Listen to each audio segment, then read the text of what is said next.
Hey, hello everyone. In this video, I'm going to give a short demonstration about monitoring and tracing in Kubernetes.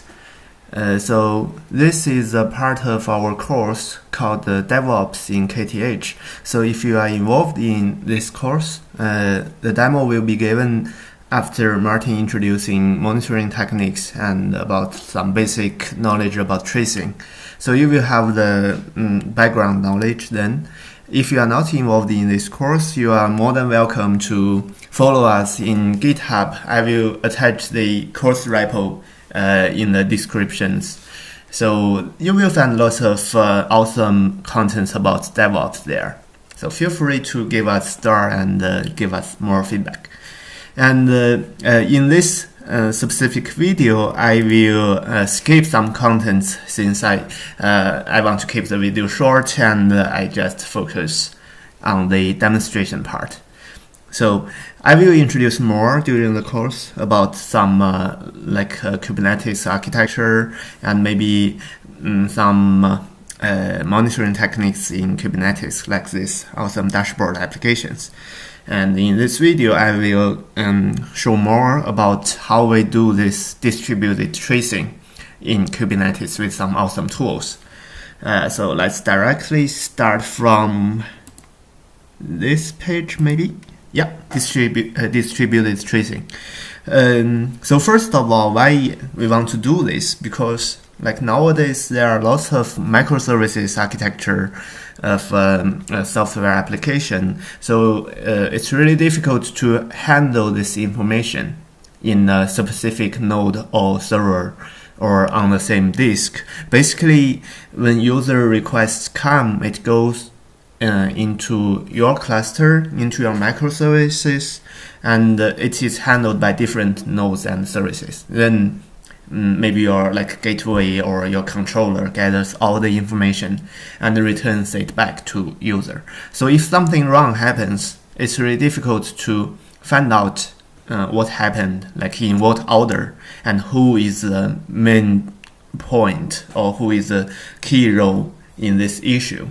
That's why we want to do this distributed tracing. That's why we want to put all the information back so that we could know the whole story.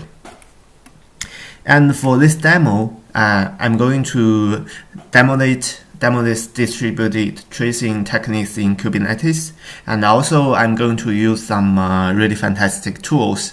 The one is called Istio. You might have heard of this before. So Istio, you will find more introduction in their website. I will directly show the application we are going to use in this demo. So they provide a really good application called Bookinfo here because it is microservice architecture and they are implemented in different languages. So you see we have, this is the architecture of Bookinfo application. Without Istio, we have several microservices. The first one is called product page. It generates a web page for users to visit like a book with some information like reviews and details. So that's why when requests come, it goes into a product page. And then this microservice calls different services. One of them is details, the service. So it gives some book information. And another service is called reviews. And here we have several versions of this reviews service. So the first version of reviews, version 1, it doesn't call the ratings service. So and the second and the third one will call ratings service. So ratings service returns the ratings information back, but they renders it in different format. So version 2 renders it into black stars, and version 3 renders it into red stars. So this is the basic architecture of this example application. This is really nice and it shows core concepts of microservice architecture. You don't really need to implement all the things in the same language. So with Istio, it could do lots of stuff automatically for developers. So for example, the main principle here is Istio will automatically inject some sidecars called envoy into every microservice. So the requests go into ingress envoy first, and then it's rerouted to the target services. And all the services, in all the services, there is an envoy sidecar to handle this income and outcome traffic. So basically, envoy will help us to add some necessary information to do this distributed tracing.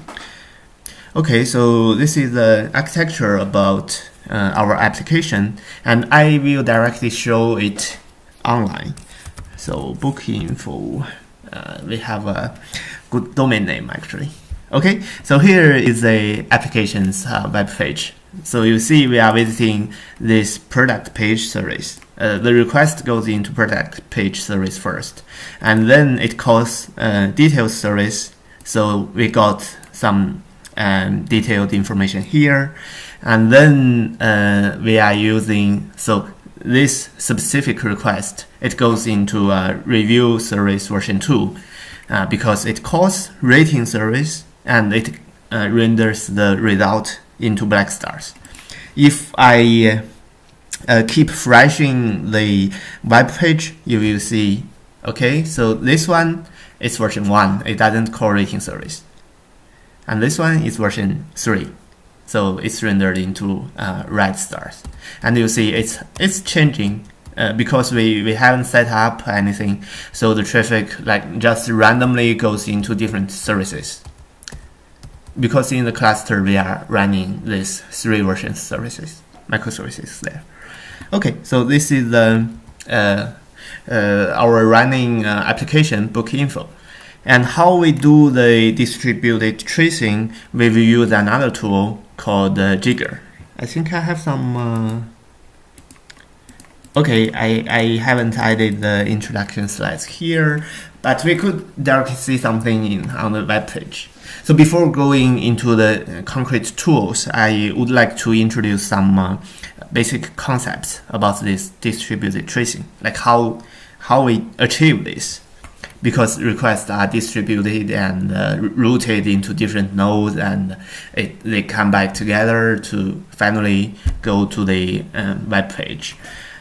So basically, whether automatically or not, I think most of the distributed tracing techniques rely on HTTP headers. So you see, in this part, understanding what happened. It's an overview introduction about distributed tracing. So Istio automatically adds some HTTP headers when this request comes into our server. And you see there are like X request ID and some headers begin with which begin with XB3. So there are some best practices here. Like open tracing, they will automatically add these XB3 headers. So if they don't do this automatically, or in your web application framework, by default, I think some of them might use these headers. So you need to specify, like when request comes, I need to maintain this headers information. That's how our application does, basically. So in this product page, you will find some code to handle these headers. Like it will update the header, like these carriers, and also it will add this X request ID information into headers. Similarly, in review service, it's implemented in Java, and you see they have lots of annotations to add this header parameters. Okay, so this is some basic ideas about how to achieve distributed tracing and how to visualize them. We will use this awesome tool called Jaeger. And yes, Jaeger has a user-friendly web page to interact. So we have this here tracing. Yes, so this is the main page of Jaeger.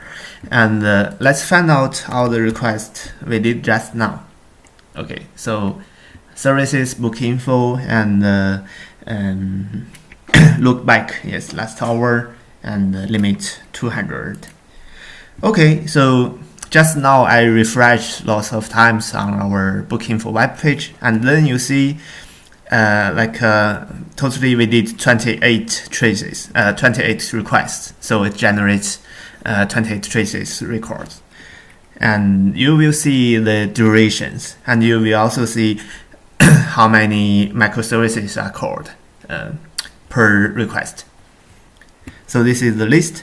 So by the way, in production system, you are able to add some configures in Jaeger and also in Istio to control this distributed tracing, because it costs some computing resources, right? So if you have really high production workload, you might need to add some sampling rate to reduce your tracing records. For example, only 1% of requests will be recorded and displayed here.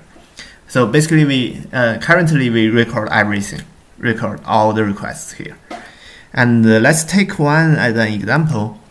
So this very first one, very latest one, in this detail page, we will see the whole request, like how it happened, in which order, and the durations, stuff like that. And so you see the request went into Bookinfo service, and this microservice calls 3 services, or 2, let's say. It calls details microservice.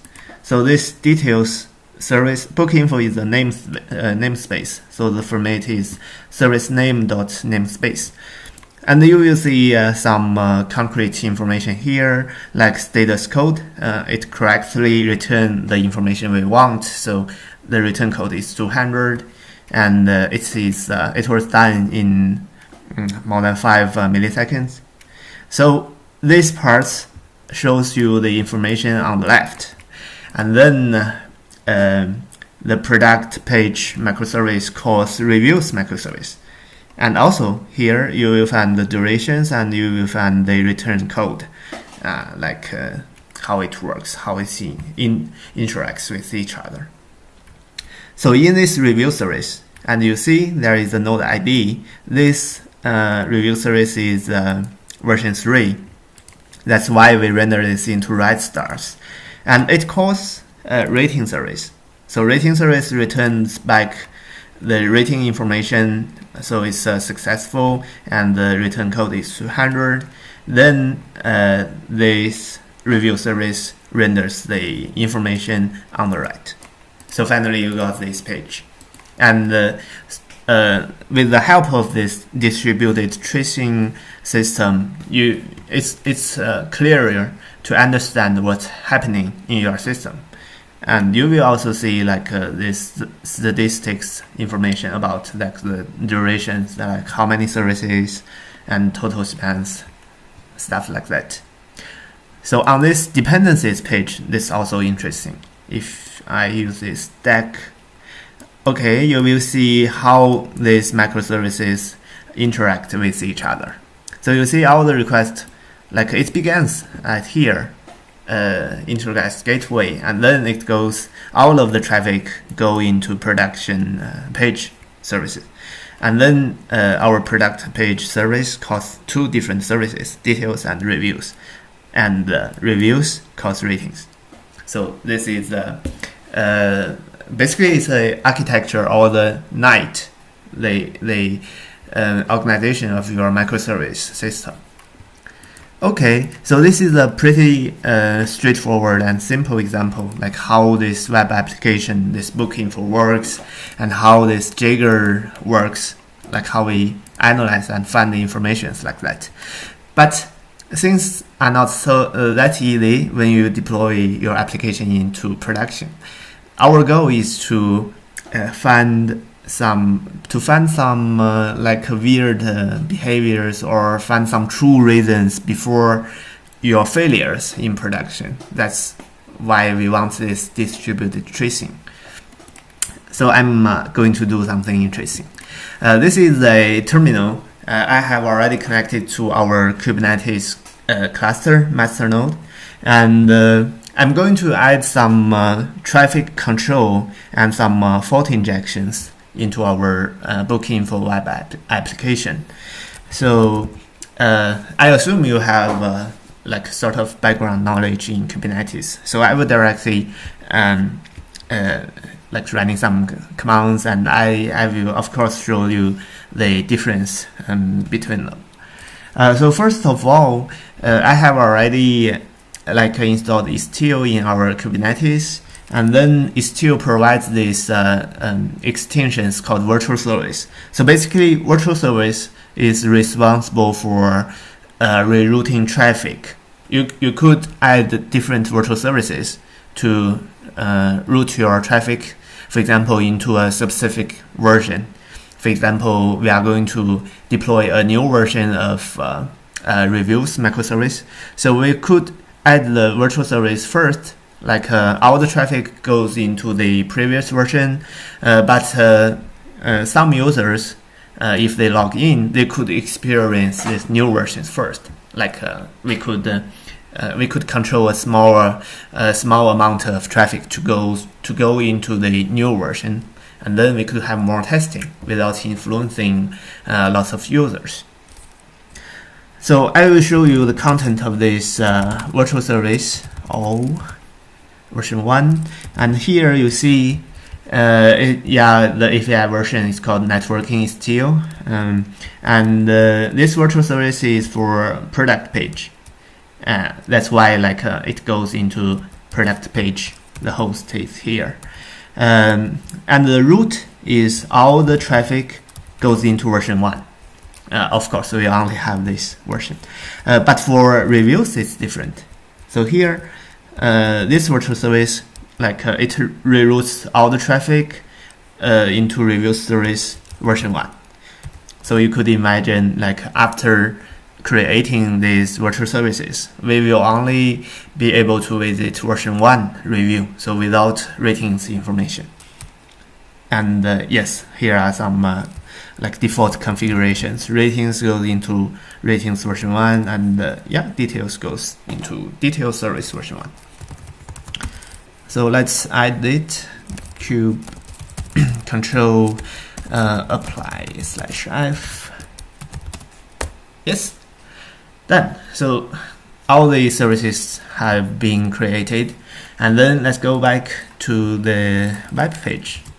Yes, you see, you will see here I'm keeping refreshing this page, but all the traffic goes into details version 1. So we never get like ratings information here. That's how these virtual services work. Okay, secondly, I'm going to add some like specific configurations for a user.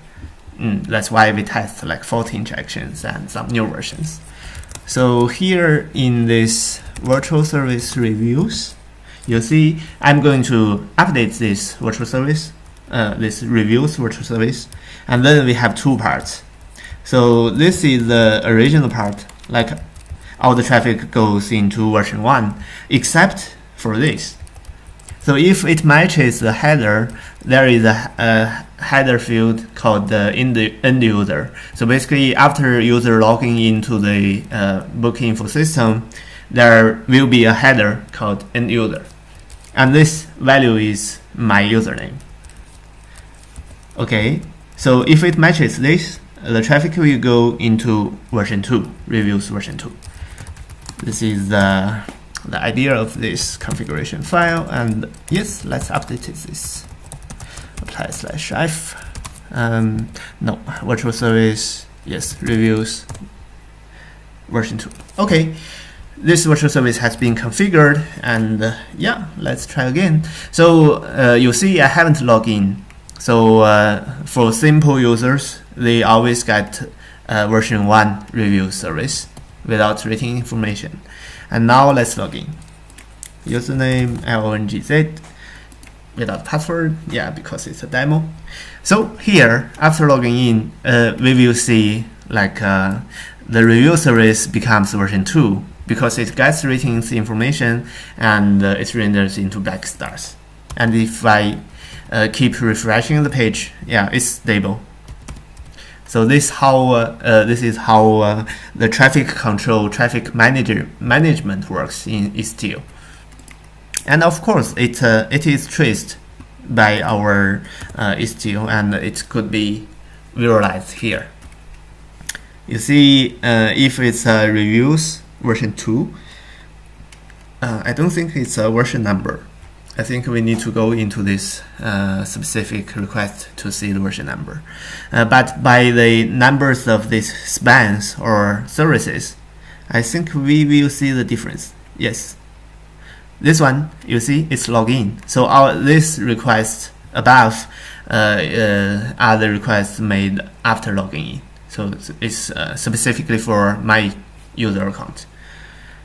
And before this logging in, yes, so for this part, we have created the virtual services, and you see rating service never appear here. And after logging in, yes, there is a rating service. So these are the difference, and this is how we control the traffic. And finally, I'm going to show you the real example of how this distributed tracing works and how we find or solve the issues with the help of this. Okay, so finally, I'm going to update the rating service. And in this rating service, yes, I'm going to add some fault, add some failures. Okay, so you have already known about this match part. So if I log in as user L1GZ, I will be added a fault. So this fault, the type is delay, and the rate is 100%. So all the traffics are injected with this failure. And the failure is a fixed delay, 7 seconds. Okay, so others, they are kept as default configuration. Okay, so let's update this virtual service ratings again. Yes, the ratings has been configured. Let's try this. So guess what?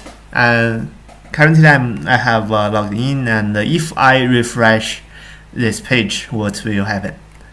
Yes, you're right. We will wait for a long time, like 7 seconds. Okay, but the error is, the thing is, we can't get reviews information anymore. The fault is only a 7 seconds delay. It should finally give me the reviews information instead of this like error fetching, sorry, stuff like that. So it shouldn't be like this. But what happened, if we don't have such a distributed tracing system, I think it's quite difficult for developers to find out this issue, because you need to gather different logs in different nodes or containers, or at least different files. So it's also difficult to collect all the information and like combine back to this whole request again. So this is a key scenario, or like the good example of how we use distributed tracing to find or solve issues. Okay, so the thing, to be short, the thing is, we only added 7 seconds delay, but we got a complete error instead of like waiting for 7 seconds and get the result finally. Okay, and then let's find out what happened here. Yes, the very latest one, there are errors. So yes, that's our target. And again, we could do some investigation into this request. Okay, so the request successfully arrived, and it went into product page microservice. And because we successfully got the information on the left, yes, here it shows like it's a successfully course details service with the 200 return value. But here is something interesting. Like when this product page service called the review service. This mark means there is an error. So you see the error flag is true and the status code is 0. So basically it means like something wrong happened here. But the interesting part is actually you see review service successfully called rating service, because rating service gives the information back and the return value is also totally correct. And what's more, we successfully add this delay here because it's used as like 7 seconds. But however, when this information was returned back to review service, it failed, and it failed only after 3 seconds. Okay, and here is something the same, like product page calls review service and review service calls ratings, but it gets an error. So with all this information, have you already known what happened here? So the answer is about some timeout exceptions. So basically the thing is, in review service there is a fixed value of timeout exception. So basically when reviews tries to call rating service, it adds a timeout with a fixed value 3 seconds. So the service waited for 3 seconds, but since rating service needs 7 seconds to give this information back, so it triggers this timeout exception. That's why this review service got an error after 3 seconds. And the product page is actually, it's smart. It's designed some retry logic by developers. So that's why it happened again. This product page service calls reviews, and reviews again calls ratings service. But of course, because the timeout value is a fixed value 3 seconds, so it still fails this invocation. That's why after trying twice, it finally gave us this error. So yes, so basically this is a short demonstration about distributed tracing techniques in Kubernetes with the help of Istio, with an awesome visualization tool called Jaeger, and yes, and also with this nice Bookinfo microservice architecture web application. So hopefully this video will be helpful for you to understand some like basic principles about distributed tracing, and you will feel how it works. And also we share this simple example to understand how developers find out bugs or issues in distributed system or microservices architecture systems. Okay, basically that's all of my video. Hopefully you like it, and good luck.